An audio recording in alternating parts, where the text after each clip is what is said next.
Hi ನಮಸ್ತೆ ಎಲ್ಲರಿಗೂ ಮಧುರಾ ಚಾನಲ್ಗೆ ಸ್ವಾಗತ. ಮಕ್ಕಳಿಂದ ಹಿಡಿದು ದೊಡ್ಡವರವರೆಗೂ ಬಿಸ್ಕೆಟ್ ಅಂದರೆ ಎಲ್ಲರಿಗೂ ತುಂಬಾ ಇಷ್ಟ. ಟೀ ಕಾಫಿ ಹಾಲಿನ ಜೊತೆ ತಿನ್ನೋಕ್ಕಂತೂ ಸೂಪರ್ ಆಗಿರುತ್ತೆ. ಇವತ್ತು ನಾವು ಮನೆಯಲ್ಲಿ ಗೋಧಿ ಹಿಟ್ಟನ್ನು ಬಳಸಿ ಹೇಗೆ ಆರೋಗ್ಯಕರವಾದ ರೀತಿಯಲ್ಲಿ ಬಿಸ್ಕೆಟನ್ನು ಮಾಡೋದಂತ ನೋಡೋಣ ಬನ್ನಿ.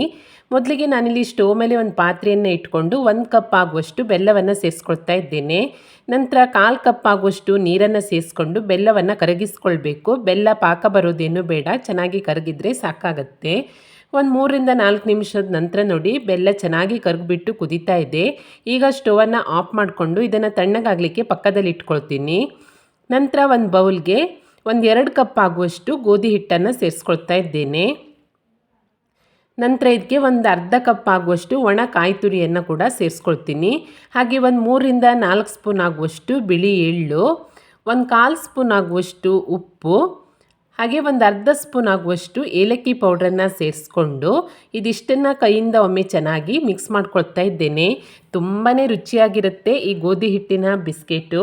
ನೀವು ಹೊರಗಡೆಯಿಂದ ತರುವ ಮೈದಾ ಬಿಸ್ಕೆಟ್ಗಿಂತ ಮನೆಯಲ್ಲಿಯೇ ಈ ರೀತಿಯಾಗಿ ಆರೋಗ್ಯಕರವಾಗಿ ನಾವು ಮಾಡ್ಕೊಳ್ಬೋದು. ನೋಡಿ ಎಲ್ಲವನ್ನು ಮಿಕ್ಸ್ ಮಾಡ್ಕೊಂಡ ನಂತರ 2 ಸ್ಪೂನ್ ಆಗುವಷ್ಟು ತುಪ್ಪವನ್ನು ಸೇರಿಸ್ಕೊಳ್ತಾ ಇದ್ದೇನೆ. ಇದರಿಂದ ಬಿಸ್ಕೆಟು ಸಾಫ್ಟಾಗಿ ತುಂಬ ರುಚಿಯಾಗಿ ಬರುತ್ತೆ.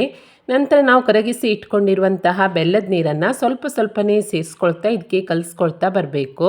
ಒಮ್ಮೆಲೆ ಅಷ್ಟು ಬೆಲ್ಲದ ನೀರನ್ನು ಸೇರಿಸ್ಕೊಳ್ಬಾರ್ದು, ಸ್ವಲ್ಪನೇ ಸೇರಿಸ್ಕೊಳ್ತಾ ಇದನ್ನು ನಾವು ಚಪಾತಿ ಹಿಟ್ಟಿನ ಹದಕ್ಕೆ ಕಲಿಸ್ಕೊಳ್ಬೇಕಾಗತ್ತೆ.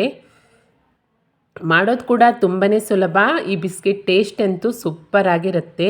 ನೋಡಿ ಈ ರೀತಿಯಾಗಿ ಚಪಾತಿ ಹಿಟ್ಟಿನ ಹದಕ್ಕೆ ರೆಡಿ ಮಾಡ್ಕೊಂಡ ನಂತರ ಕೈಗೆ ಸ್ವಲ್ಪ ಎಣ್ಣೆ ಅಥವಾ ತುಪ್ಪವನ್ನು ಸವರ್ಕೊಂಡು ಚಿಕ್ಕ ಉಂಡೆಗಳನ್ನು ತೆಗೆದುಕೊಳ್ಬೇಕು. ಚಪಾತಿ ಉಂಡೆನ ನಾವು ಹೇಗೆ ತೆಗೆದುಕೊಳ್ತೀವೋ ಅದೇ ರೀತಿಯಾಗಿ ಉಂಡೆಯನ್ನು ತೆಗೆದುಕೊಂಡು ದಪ್ಪ ರೊಟ್ಟಿ ಹಾಗೆ ಲಟ್ಟಿಸ್ಕೊಳ್ಬೇಕು. ದಪ್ಪ ಅಂದರೆ ತುಂಬ ದಪ್ಪ ಕೂಡ ಇರಬಾರ್ದು, ತುಂಬ ತೆಳ್ಳಗೆ ಕೂಡ ಇರಬಾರ್ದು. ನೋಡಿ ಮೀಡಿಯಮ್ ಸೈಜಲ್ಲಿ ಇದನ್ನು ನಾವು ಈ ರೀತಿಯಾಗಿ ಲಟ್ಟಿಸ್ಕೊಳ್ಬೇಕಾಗತ್ತೆ.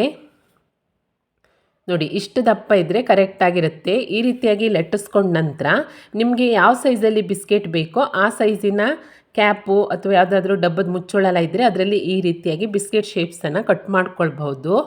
ನಾನಿಲ್ಲಿ ಚಿಕ್ಕ ಬಾಕ್ಸ್ನ ಮುಚ್ಚಳದಿಂದ ನೋಡಿ ಈ ರೀತಿಯಾಗಿ ಬಿಸ್ಕೆಟನ್ನು ಕಟ್ ಮಾಡ್ಕೊಂಡಿದ್ದೀನಿ. ಬಿಸ್ಕೆಟ್ಗೆ ಡಿಸೈನ್ ಬೇಕಾದರೂ ಮಾಡ್ಕೊಳ್ಬೋದು. ನೋಡಿ ಈ ರೀತಿಯಾಗಿ ನಾನು ಎಲ್ಲ ಬಿಸ್ಕೆಟನ್ನು ಹಾಗೆಯೇ ಪ್ಲೇನಾಗಿ ಇಟ್ಕೊಳ್ತಾ ಇದ್ದೇನೆ, ಚೆನ್ನಾಗಾಗುತ್ತೆ.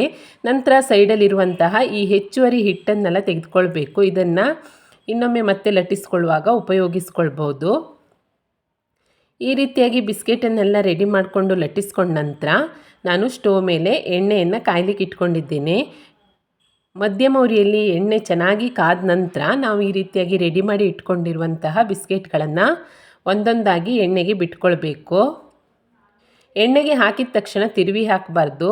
2 ನಿಮಿಷದ ನಂತರ ಅದು ತಾನಾಗಿಯೇ ಮೇಲೆ ಬರುತ್ತೆ. ಆವಾಗ ತಿರುಗಿಸಿ ಹಾಕಿಬಿಟ್ಟು 2 ಸೈಡು ಕಲರ್ ಚೇಂಜ್ ಆಗೋ ತನಕ ಇದನ್ನು ಚೆನ್ನಾಗಿ ಬೇಯಿಸ್ಕೊಂಡ್ರೆ ತುಂಬಾ ರುಚಿಯಾದಂತಹ ಗೋಧಿ ಹಿಟ್ಟಿನ ಬಿಸ್ಕೆಟು ರೆಡಿಯಾಗುತ್ತೆ.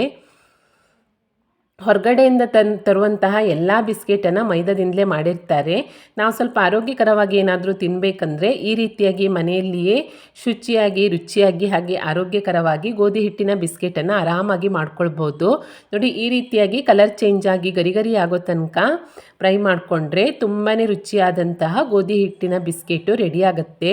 ಇದೇ ರೀತಿಯಾಗಿ ನಾನು ಎಲ್ಲ ಬಿಸ್ಕೆಟನ್ನು ಎಣ್ಣೆಯಲ್ಲಿ ಕರೆದು ರೆಡಿ ಮಾಡ್ಕೊಂಡಿದ್ದೇನೆ. ನೋಡಿ ಎಷ್ಟು ಚೆನ್ನಾಗಾಗಿದೆ ಅಂತಹ ಆ ಕಾಯಿ ತುರಿ, ಏಲಕ್ಕಿ ಪೌಡ್ರು, ತುಪ್ಪ ಎಲ್ಲ ಹಾಕಿರೋದ್ರಿಂದ ಬಿಸ್ಕೆಟ್ ಟೇಸ್ಟ್ ಅಂತೂ ತುಂಬಾ ಸೂಪರಾಗಿ ಬರುತ್ತೆ.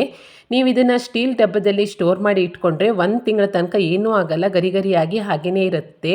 ಸಂಜೆ ಟೀ ಕಾಫಿ ಹಾಲಿನ ಜೊತೆ ಕೂಡ ತಿನ್ಬೋದು. ಮಕ್ಕಳಿಗೆ ಸ್ನ್ಯಾಕ್ಸ್ ಆಗಿ ಕೊಡ್ಬೋದು ಅಥವಾ ಮಕ್ಕಳ ಸ್ನ್ಯಾಕ್ಸ್ ಡಬ್ಬಕ್ಕೆ ಕೂಡ ಹಾಕಿ ಕೊಡ್ಬೋದು. ತುಂಬಾ ರುಚಿಯಾಗಿರುತ್ತೆ. ಮಕ್ಕಳಿಗಂತೂ ಖಂಡಿತ ಇಷ್ಟಪಟ್ಟು ತಿಂತಾರೆ.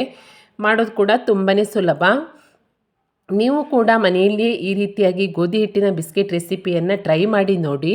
ರೆಸಿಪಿ ನಿಮಗೆ ಇಷ್ಟ ಆದಲ್ಲಿ ಲೈಕ್ ಮಾಡಿ ಹಾಗೆ ಶೇರ್ ಮಾಡಿ. ಹೇಗಾಗಿದೆ ಅಂತ ಕಮೆಂಟ್ ಮಾಡಿ ತಿಳಿಸಿ. ಹೊಸದಾಗಿ ನಮ್ಮ ಚಾನಲ್ ನೋಡ್ತಾ ಇದ್ದರೆ ಸಬ್ಸ್ಕ್ರೈಬ್ ಮಾಡ್ಕೊಳ್ಳಿ. ಸಿಗೋಣ ಮುಂದಿನ ರೆಸಿಪಿಯಲ್ಲಿ. Thank you for watching.